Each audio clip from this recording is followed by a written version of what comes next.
So this was around the time that Hillary Clinton and Donald Trump were running against each other, and the part in Tennessee that I was in was like super MAGA, like Donald Trump posters, like lock her up T-shirts everywhere. And here's this brown guy, and I was like, how are they going to react to me? Are they going to be nice to me? Are they going to be racist towards me? What gives? And they were some of the nicest people I've met. Why did you think they would be racist to you? Because have you ever heard of rednecks? I have heard the term. I've seen the memes. I haven't met rednecks. So I've haven't seen too many rednecks in my life, but I've seen a lot of these viral clips of these people wearing like these caps that I don't even know the word for it, like those army looking caps. The Do you know cowboy of them? hats. Yeah, cowboy hats and stuff too. And I've seen a lot of them just going in on people of color. So when I went there, I was like, man, it's like literally 99% white people, and then boom, a brown guy. I didn't know if they were going to treat me any different, but they were very hospitable. I mean, it was a fun experience. It's a very small area, Tennessee, especially Gatlinburg, where most people know each other. So when they saw me, they were like, "Oh, whoa, this guy's a tourist. Let's make sure he has a great experience." Huh, that is awesome. So, the stereotype is false. The stereotype is really false because the way that the media works, especially in the US, is if you're in a certain political party, they're going to paint you in the darkest way. And unless you have firsthand experience with this group of people, you're automatically going to come in with that preconceived notion of, oh, whoa, like this is not looking good. And by 2015 to 2016, anytime someone was wearing a MAGA cap, if you looked at the mainstream media, you're seeing like these people with the MAGA cap punching people, spitting at people, yelling at people, but you're mainly seeing it on the media. So once you go to a location where you see these people firsthand, automatically you're like, man, how are these people going to treat me? And when they're nice, Ah, you're like, oh, okay. So the mainstream media was depicting you guys in a certain way, and it wasn't accurate. interesting. Hmm. I 100% know what you mean. I remember those times, the 2015, 16 times where it was all Clinton, no Trump, and the media really, really hated Trump for some Hmm. reason. I never understood why, because I'm not American and I don't particularly care about politics. But it always seemed to me as if the Clinton people owned all of these media people, or maybe all the media people really liked Clinton or were gonna get something if she won. I'm not sure what the reality was, but it kind of seemed like they were always on the same side. So, for example, if Trump said something even slightly wrong, the media would be on it all the time. But if Clinton did something egregiously wrong, it would just be ignored. Hmm.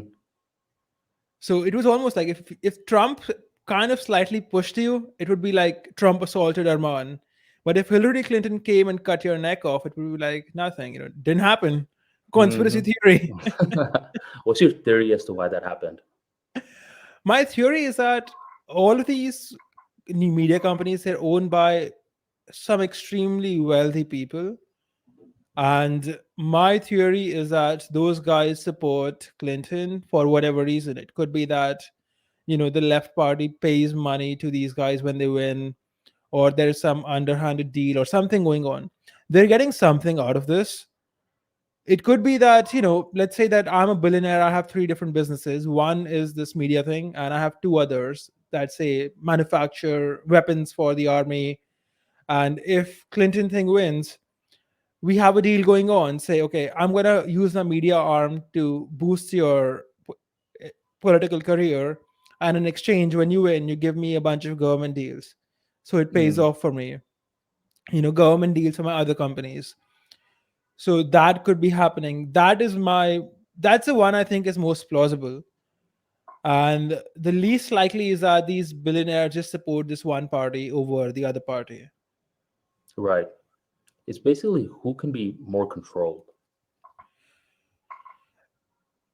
at the top, it's really just about what can I get out of this deal, and the media companies are essentially loss making entities, and the loss that you make is the price you pay to get lots of influence, to be able to control politicians and to force them to pass the laws you want.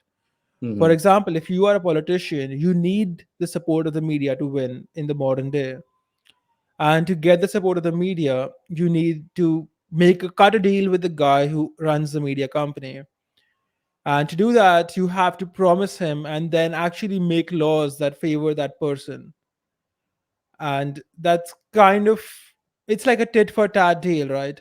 The Hmm. politician cooperates with this guy once he wins, and the media then cooperates with this party to make sure that they win.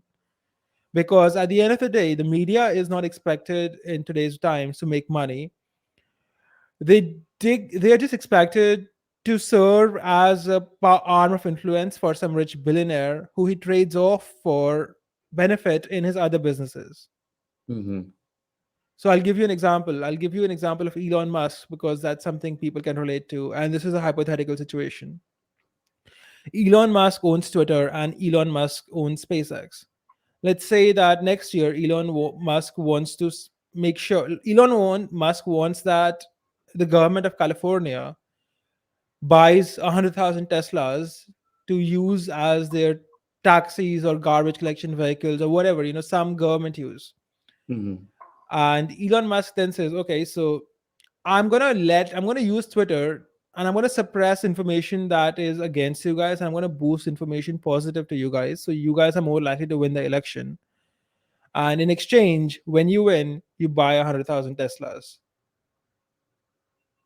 or you give me some contract, or you give SpaceX, say, some weapons contract, and give me 3 billion, $5 billion, and in exchange you get to win the election. I'll use Twitter to influence the election in the other way.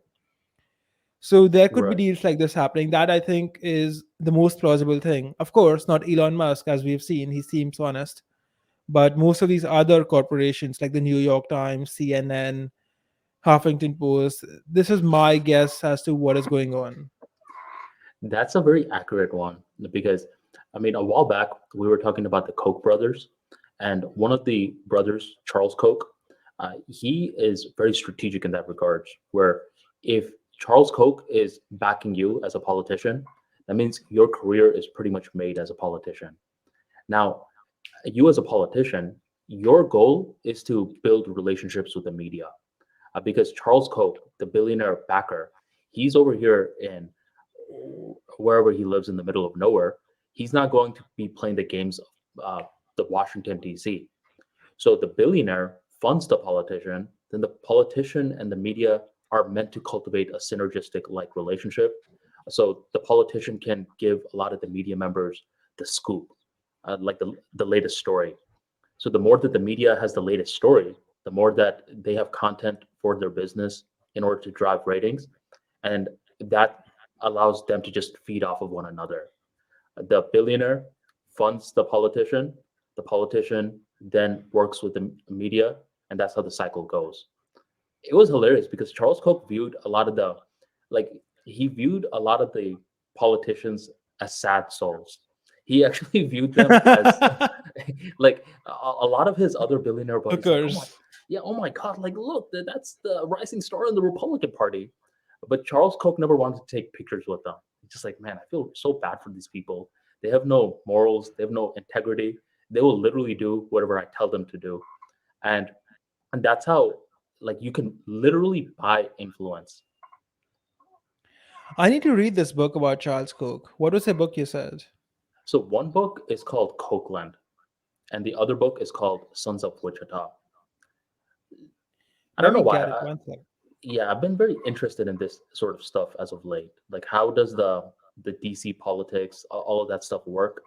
And ironically, one of the great ways to learn about this is to read the the books of the anchors of these media shows. So I talked about reading Megan Kelly's book before. I don't know if I mentioned Hmm. her. I talked about reading Kellyanne Conway's book, but Megan Kelly, like she talks about what it's like to rise up the ranks in a mainstream media channel like Fox News, and all the behind the scenes games that you have to play. How a lot of the times you're about to run a story, but the politician and the journalist have know each other on a first name basis. So the journalist will just kill the news because she knows the politician's son, daughter, family. It's like, I can't run this news, even though if it's true, because I have a personal relationship with them. Where if you're an outsider, Harsh, you're thinking, oh, no, no, it's all logic. They have certain protocols and they follow it. But when you read these books, you're like, mm-mm. A lot of the times the protocols get broken for self interest. Hmm. Yeah. I So, agree with you on that. In fact, that's the most common thing, right? hmm I will say one thing. I think that this is to be expected because, I mean, what are you going to do as a politician? Either you play the game or you lose. Let's say that you're an honest politician. You don't want to do these deals with these billionaires and you say no. What's going to happen? You're going to fight against a guy who's going to do that deal with the billionaire. He's going to have all the media supporting him. And guess what? You're going to lose you're gonna lose. because the Yeah. media is going to run bad stories about you and good stories about the other guy. And hmm you have no hope of winning because the average voter is an idiot. Yeah. There was this hilarious freaking story because it showed how powerful Charles Koch was. So Charles Koch runs a lot of these energy companies, right? And there was this politician that was trying to pass some sort of law on regulating some energy resource. And whenever a lot of politicians are trying to get a law passed, there's not that many people that come and watch because it's a very dry process, right? So the guy that was trying to regulate one of Koch's businesses, one day he opens his door and he sees a bunch of people just like yelling at him. They're like, "How could you regulate this particular energy source? Like this is unethical. You're like a piece of shit." And they're just so passionately yelling at this politician. And this politician is like, "Wait a minute. For the longest time, I've been trying to pass this law, and there have been no interest at all in regards to this. But suddenly, all these people are finding my address and they're yelling at me." And that's when he was trying to put two and two together. These people that were protesting, they were paid.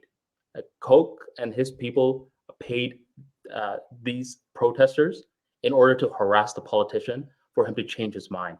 So that's another thing that happens in politics, where if you truly disagree with someone, you're not going to call them out. Instead, you're going to hire people that seem like protesters, but they're hired protesters. Yeah, in fact, I know for a fact that there are people who are activists, but hmm their job is to be paid protesters in the sense that you can hire them to protest against anything. hmm And they make us think about something, make a lot of noise. And that's essentially what they do. They don't give a shit about anything in particular. And this is They'll good for just, the media too, because the media is like, oh my God, now we have more content to run a breaking news on. So it's this little vicious cycle. And you'll be surprised how little people like it's a close circle of people that's playing it, but it's affecting the masses in the US. And whatever the US is doing eventually influences the consciousness of the global world. But it's a few groups of people that's playing a role.